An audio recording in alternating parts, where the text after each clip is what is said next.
Welcome to Our Weird World. I'm your host, John Henson, and this week, looking at the story of Phillip Garrido. That was about as good as I'm going to ever roll my R's on a whim.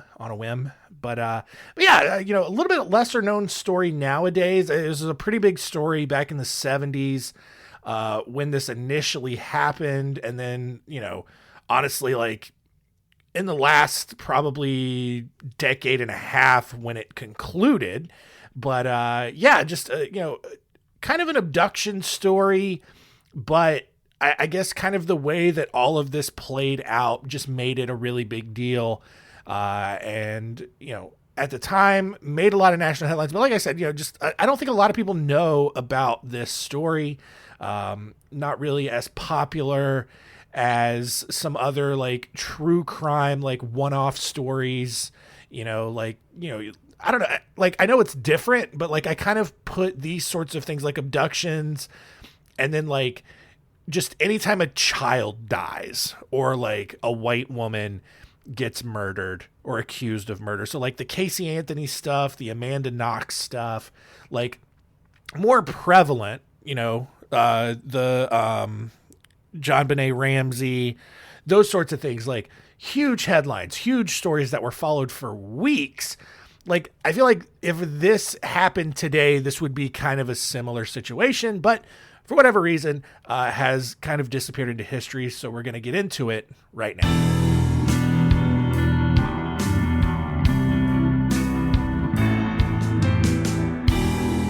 Story time. Phillip Garrido. Still so bad. Phillip Garrido was born on April 5th, 1951 in Pittsburgh, California, not Pennsylvania, because there's no H in this one, just Pittsburgh with a G and no H. Anyway, after an uneventful childhood, Phillip was arrested in 1972 at the age of 21 after he sexually assaulted a 14-year-old girl. However, because she refused to show up and testify at the trial, the court couldn't do anything and Phillip was set free. The next year, in 1973, Phillip married his high school sweetheart, Christine Murphy, and then immediately began abusing her. Or maybe he continued abusing her. I don't know. There's a pattern that quickly develops here. She tried to divorce him in 1973, but instead, Phillip literally kidnapped her and forced her to stay inside their home. In 1976, Phillip kidnapped 25-year-old Catherine Calloway in South Lake Tahoe, California, took her down to Reno, Nevada, and then raped her inside an abandoned warehouse for over 5 hours. And a police officer, just kind of doing his rounds, saw Phillip's car parked outside the warehouse and found the broken lock that Phillip had, taken out to get in the warehouse. And when the police knocked on the door of the warehouse to kind of see what's up, to make sure no one had broken in and stolen anything, Phillip opened it up and was like, "Hello, officer. What seems to be the problem? I'm just in here in my warehouse, just kind of hanging around." And then all of a sudden, Catherine immediately runs up to them and cries for help. It's like, "No, he's raping me." And like the police, like, you just don't expect that, I don't think, as a police officer, right? Like, you probably expect just some, vagrant just in there vandalizing, maybe stealing some stuff. You don't expect to just walk in on an active rape, right? But Phillip was arrested on the spot. He was ordered to undergo psychiatric evaluation that ultimately determined that he was, quote, a sexual deviant and a chronic drug abuser. Cool. At his trial, Phillip also openly admitted to sitting in his car outside of elementary and high schools where he lived and just jerking off to all the girls as they walked by. High school and elementary school. So like, he doesn't discriminate. So, I mean, I guess there's a silver lining there. Like, he's not just a focused, hyper focused on a certain type of girl's sexual predator. He just anything with a vagina just gonna get his attention. And unfortunately, I don't know, maybe he just never learned how to properly ask for things or cultivate normal relationships and just instead just went for it. But he was sentenced to 50 years in federal prison, and that should be the end of the story, right? But guess what? This is California. That's not how this story is going to end. And before I finish telling it, I got to go to the bathroom.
Okay, I'm back. All right. Oh, God, if only I had like a sponsor break to throw in there instead. But no, I could have also, here's the thing. I could have also just stopped and just edited a seamless transition there. You guys never would have known the difference. But no, this show is about being very genuine and real, right? You think Rogan's getting up and going to the bathroom during his 3-hour recording? Maybe. I don't know. They do a lot of editing. You probably never know. But me, no. Like there's just the lack of preparation on my end continues to astound me because like, I don't think this is the worst podcast out there. And yet the prep that I go through, I don't know. It's been I don't read through these stories beforehand, as evidenced by the fact that like my own misdirection caught myself, a couple of weeks ago. But yeah, you would think that, 150 some odd episodes into this, I would at least have smoothed out the rough edges, but no. Instead, I have frayed them even more so that they are very painful and obvious, so that when I have to just stop in the middle of a recording to go to the bathroom, I make it even more obvious that that's what I did instead of just editing it out like a professional. Anyway, where were we? Phillip Garrido. That's so bad. I'm so sorry. Phillip Garrido. He's just been sentenced to 50 years in federal prison for probably kidnapping his wife, first of all, kidnapping and raping 25-year-old Catherine Calloway, and then also openly admitting to distributing some free literature at local elementary and high schools while all the girls walked by. All right. That should be, like I said, the end of the story. But this is California. All right. And it's not how it works. All right. And actually, this isn't even California. It's Nevada, because this happened in Reno. I forgot about that. But while he's in prison, Phillip meets Nancy Bocanegra, who was originally there to visit her uncle in prison.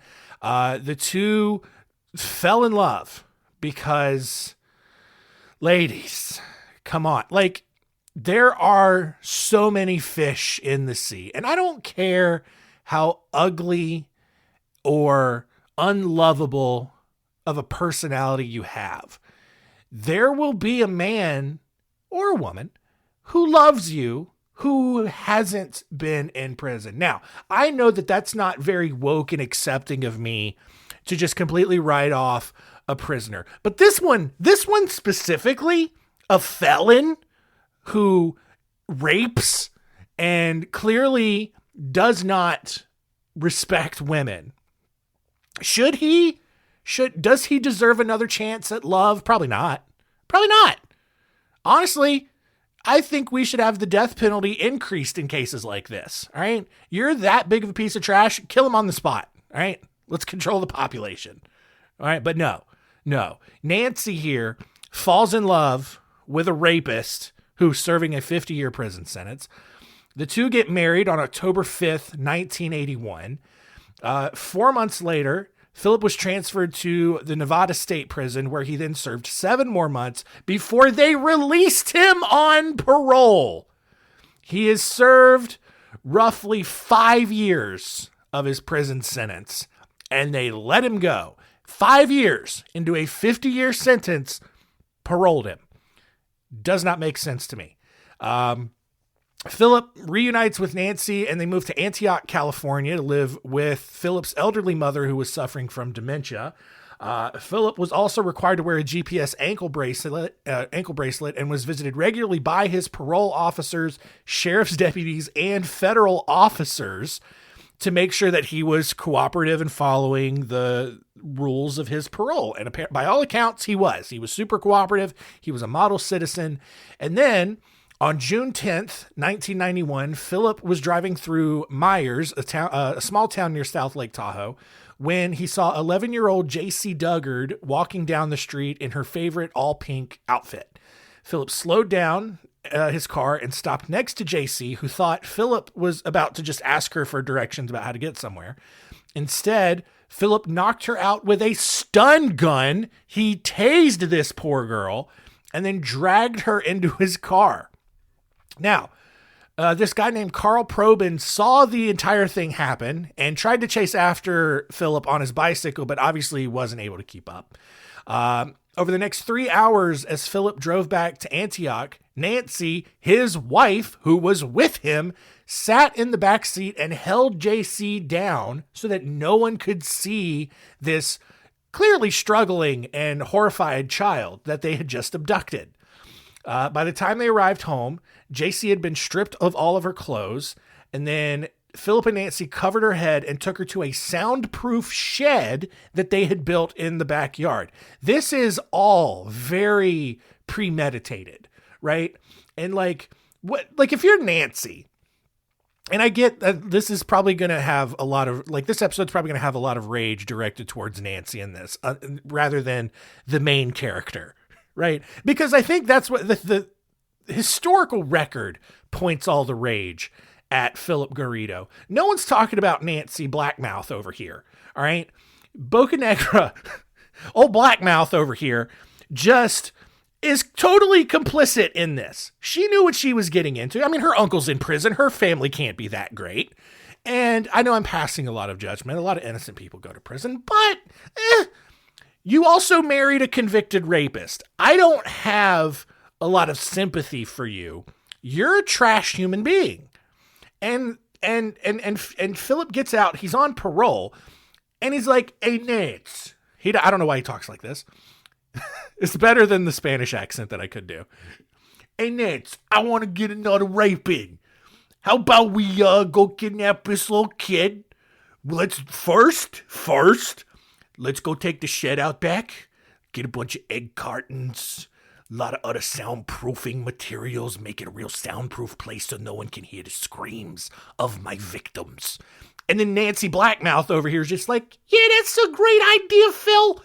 I'll go out and get some egg cartons, and we'll go out and find your victim. How about we go to that other town where you raped that other chick?" "That sounds like that's great. There's lots of chicks primed for raping out there in your Tahoe. I think that's a great idea, Nance. I love you."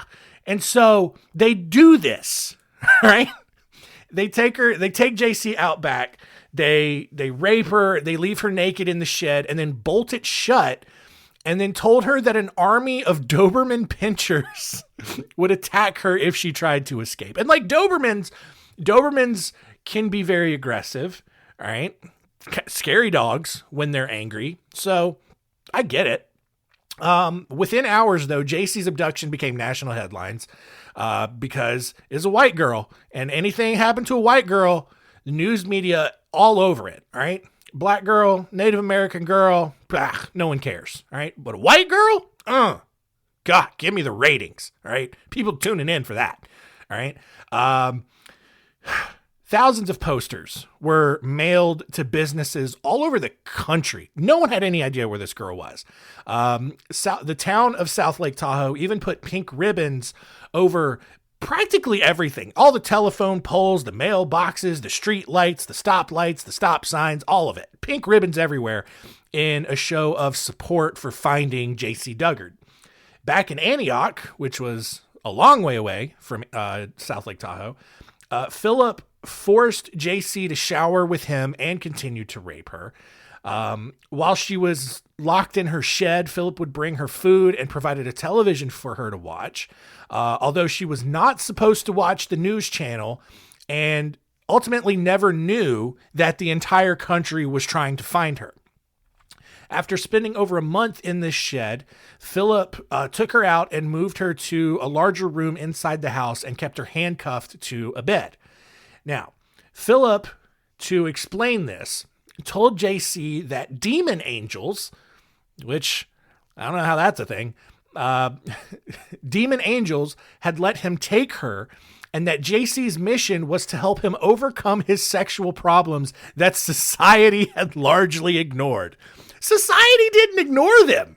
They threw him in prison because that's the opposite of ignoring. Like, society ignoring Phillip's sexual problems would just be society letting him rape anything that moved. But instead, society attempted to address those problems by giving him a 50-year prison sentence, which they then paroled him on. So I don't understand that move, but like, he's way off in this. He's clearly mentally unstable. And then, this should not surprise you at all. Phillip would regularly go on meth binges, make Jaycee dress up and wear makeup, and then made her cut out pictures from pornographic magazines, which seems odd. When he heard voices coming from the walls because he's having auditory hallucinations, he would make Jaycee stop everything she was doing and listen with him. And then at the end of all of these episodes, Phillip would just sob uncontrollably and apologize to Jaycee, and then say that he was a chosen servant of God and that he could easily sell her to people who would put her in a cage, which I guess, the soundproof shed out in the backyard is an upgrade. I don't know. 7 months into her captivity now. So the first 6 months is just all meth and rape and talks of demon angels. Phillip brings Nancy back into the picture. All right. Cause old black mouth over there, she's just sitting on the sideline. She doesn't, she's just supporting her husband all the way. But Phillip brings Nancy back into the picture, mostly because Phillip was sent back to prison for failing a drug test, because as part of your parole, you can't do drugs. And when you're doing a ton of meth and hearing voices in the walls, your parole officer is going to find out eventually and drug test you and then send you back to prison. So Nancy stepped in. Rather than, setting Jaycee free, realizing, this has been a horrible mistake, because Nancy, old blackmouth, she knew she could get in trouble for this as well. She was an accomplice in all this. She helped set the whole thing up. So she steps in as Jaycee's master. And when Jaycee was later presented with 2 kittens as a present from Nancy, it's just like a little peace offering. Hey, here's you some kittens. Have fun. Right. However, when Nancy found Jaycee signing her own name in a diary in which she talked about the kittens, Nancy prohibited Jaycee from ever using her name again. And then the kittens mysteriously disappeared a short time later. And that's probably the saddest part of this whole story. Like, I think that says a lot about me. I am so jaded towards all of the serial killing and rape and all of that. But man, you kill some kittens? That's not cool. I don't like that at all. Old blackmouth over there, animal abuser. That's where I draw the line. Right. On April 22nd, 1992. All right. We are way into this. All right. 92. Just kidding. We're a year into this. On On April 22nd, 1992, a man called the Contra Costa County Sheriff's Department and told police that he saw a girl that looked exactly like Jaycee staring at her own missing child poster. He told police that he saw the girl leave in a yellow van, but he couldn't recognize the license plate. However, because police were going through so many leads at the time, they didn't really do anything about this particular call.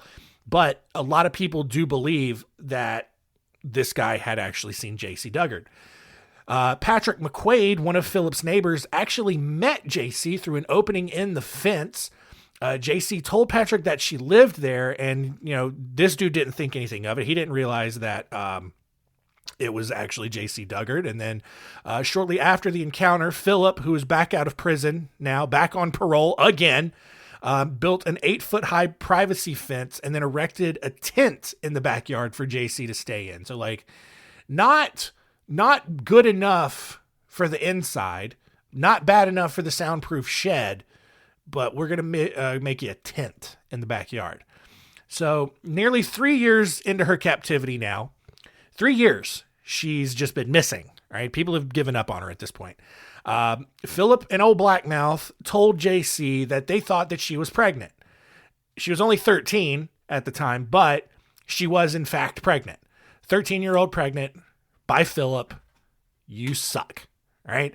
Jaycee spent as much time as she could in front of her television watching programs about childbirth so that she could be prepared for what was about to come. And Jaycee then gave birth to her daughter on August 18th, 1994. She then gave birth to a second daughter on November 3rd, 1997. So she was 16, 17 years old at this time. By now, she was allowed to kind of roam around the property freely because, at this point, the search is off. They assume she's dead. Also, they've kind of taken Jaycee's identity away from her. So she's not going to tell anybody who she actually is. Kitty, what are we doing? Scratching a box. This is the first time he's interrupted in several episodes, so I'll give him a pass because he's a good boy. He's a good little kitty. Yes, he is. Anyway, I'm an insane person. Jaycee would pass the time kind of working on a garden. She was also homeschooling her daughters now. Phillip, however, during all of this, he's trying to reacclimate into society. He opens up his own print shop and even has Jaycee start working there as a graphic artist. So now she's just out in public, right? A guy named Ben Dodrill, who was a regular customer at the print shop, worked with Jaycee on several occasions, but had no idea that this girl had been abducted several years before and was actually missing. Because by now, all the posters have been taken down. It's 97, 98. It's been 7 years since the abduction. Everybody's moved on, right? In 2006 now, 2006, we are 15 years into this. Phillip's neighbors called police after they saw multiple children living in tents in the backyard. Even more, neighbors told police that Phillip was psychotic and was a sex addict. And when you have children roaming around, it's probably, you know what's happening. The responding officer talked to Phillip for about 30 minutes and actually just informed him that it was a code violation to have people living outside. But other than that, he just left, didn't bother to look into it. Didn't bother to look at this man's extensive record of sex crimes and probably look into it further. He's just it's a code violation. Just make sure that it's all cleaned up out there. Can't have people living outside. And then he leaves. Well, on August 24th, 2009, Phillip goes to the FBI office in San Francisco and leaves a 4-page essay outlining his beliefs on religion and sexuality, claiming that he had discovered a cure for sex addiction. Jesus, probably not Jesus, but that's kind of how these things usually go. He then went with Jaycee's daughters to the University of California police office and requested permission to hold a special event on campus where he talked about his beliefs on religion and sexuality. Lisa Campbell, who was the special events manager, got a little suspicious of this guy, who has, a couple of preteen girls with him and he's talking about religion and sexuality. Big red flag there. Good job, Lisa, for figuring that out. Got Philip's name, got his information, told him to come back the next day. But after Philip left, Lisa called Officer Allie Jacobs to run a background check and saw that Phillip Garrido was a registered sex offender who was currently out on parole for rape and kidnapping charges. Shocking. Officer Jacobs attended the meeting the next day with Philip and left a message with the parole office asking why on earth they were letting this man walk around and go from city to city with 2 small girls if he is convicted of rape. That should be a violation of their parole. And when parole officers got the message, they were very surprised at this, and they went straight to Philip's house. He was immediately handcuffed while officers searched the house, but they only found old Blackmouth and Philip's elderly mother, who is still kicking, by the way, which that actually doesn't surprise me, man. Old ladies with dementia live forever. Right? Like my grandma, I don't know. I mean, she's still alive at the time of this recording, and I've expected her to be dead for about 15 years now.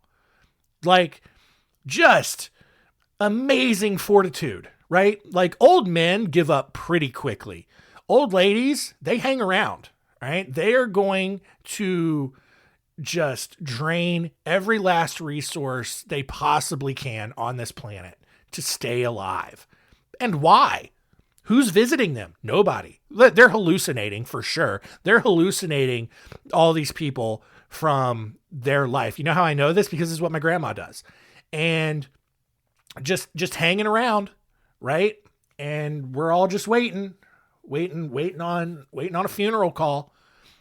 That sounds cold. I get it, but I'll be sad when she does die. Where are we in the story? So yeah, they search the house. They only find Nancy and his elderly mother. And Philip tells officers that the girls that he was with belonged to another relative and that they had permission to be with him on that day.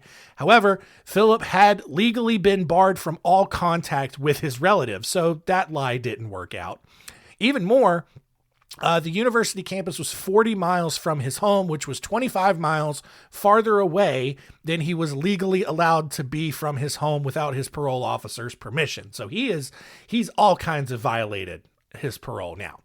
The next day at Allie Jacobs' request, the police officer from Cal Berkeley, Philip arrived at the parole office with Nancy, Jaycee's 2 daughters, and Jaycee herself, who was actually introduced as Alyssa.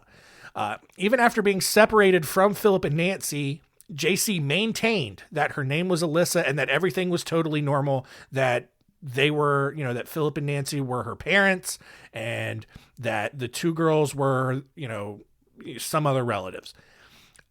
She also told officers that she knew that Philip was a sex offender, but had changed his life and had turned into a better man. Not true either. However, after being pressed by officers, she then said that she was a battered wife from Minnesota on the run from her abusive husband. So I said that she told officers that Philip and Nancy were her parents. I don't think that was exactly true. I think she basically just said that they had taken her in. When more officers arrived, Philip panicked and he finally admitted that this girl was Jaycee Dugard and that he had kidnapped and raped her a bunch of times.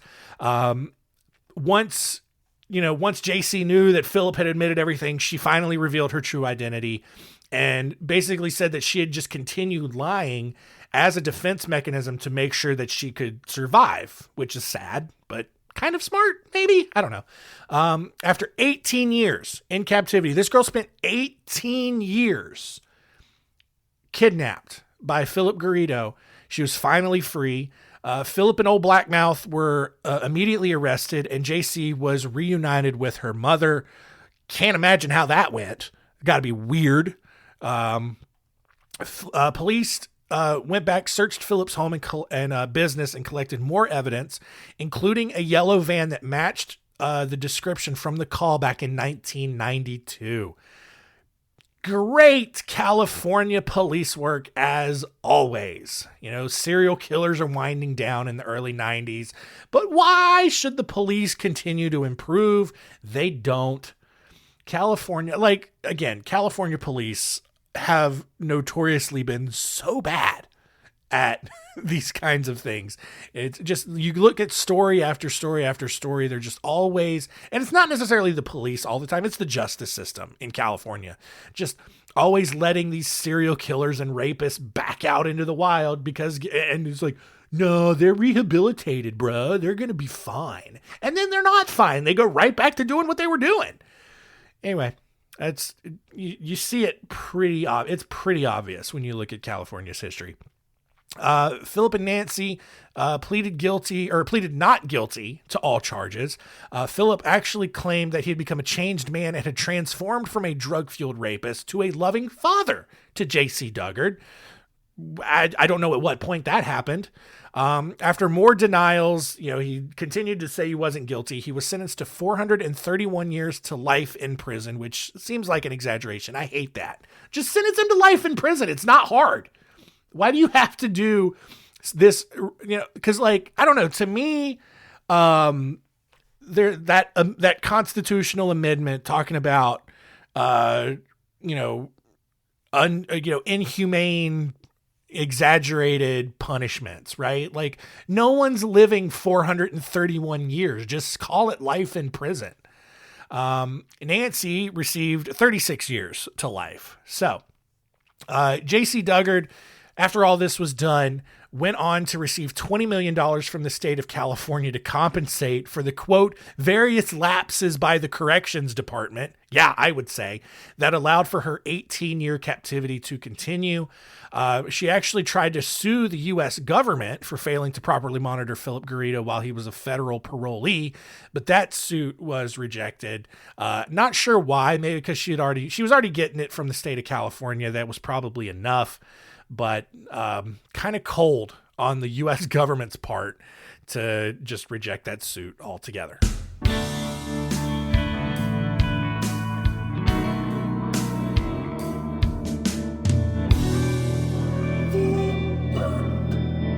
All right, Phillip Garrido in the books. Garrido. That's so bad. I can't do it. It's just hard. Much respect to all of the Latinos and Latinas out there who can do that. It's hard. Or just regular people who could do it. Anyway, let's see what we learned today.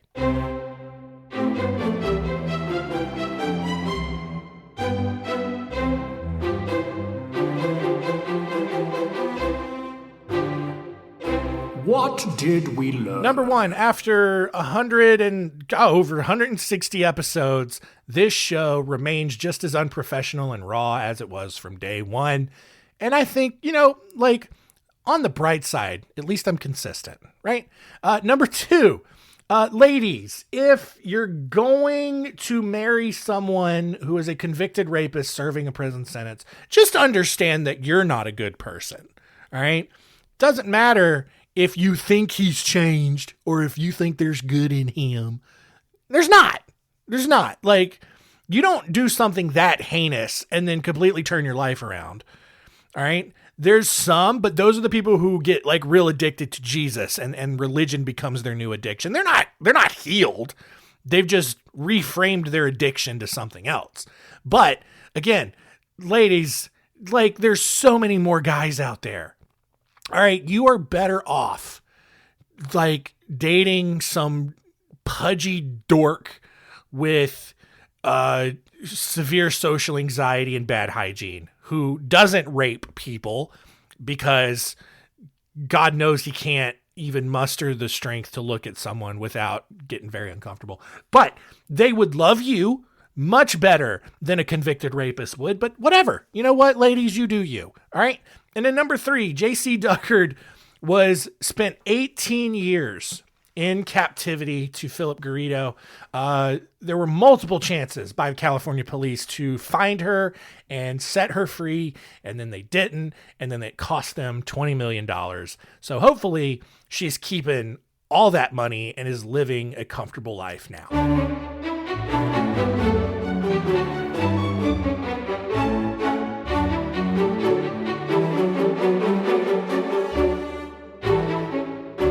Next week on Our Weird World, one of my favorite subjects. We've talked about a couple of these kinds of people, these groups in the past. I know we've done the Waco people. We've done the People's Temple. We're going to have an episode just covering a handful of cults from history.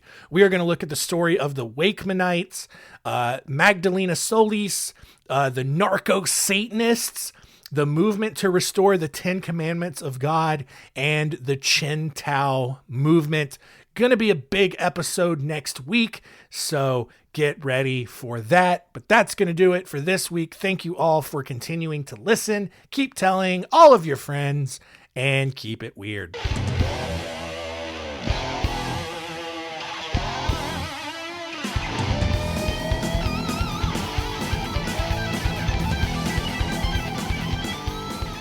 American girls and American guys will always stand up and salute. We'll always recognize when we see Old Glory flying. There's a lot of men dead, so we can sleep in peace at night when we lay down our head. My daddy served in the army where he lost his right eye, but he flew a flag out in our yard until the day that he died. He wanted my mother, my brother, my sister, and me to grow up and live happy in the land of the free.